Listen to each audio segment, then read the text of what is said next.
रही में माई साथ हम छोड़ी तो हम मर जाई।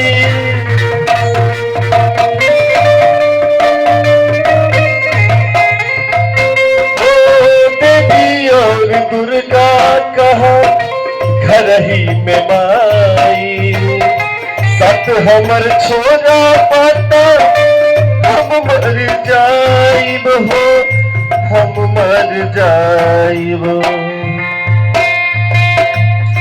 अपन बच्चा बाके, अपन बच्चा बाके माई ये संभाली है, ऐसन के प्यार दी हो। बबुआ खातिर चंदा मामा के उतार ली है, ऐसन के प्यार दी हो।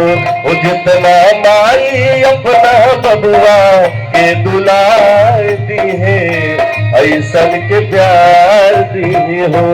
बबुआ खातिर चंदा मामा के उतार दी है, ऐसन के प्यार दी हो, ऐसन के प्यार।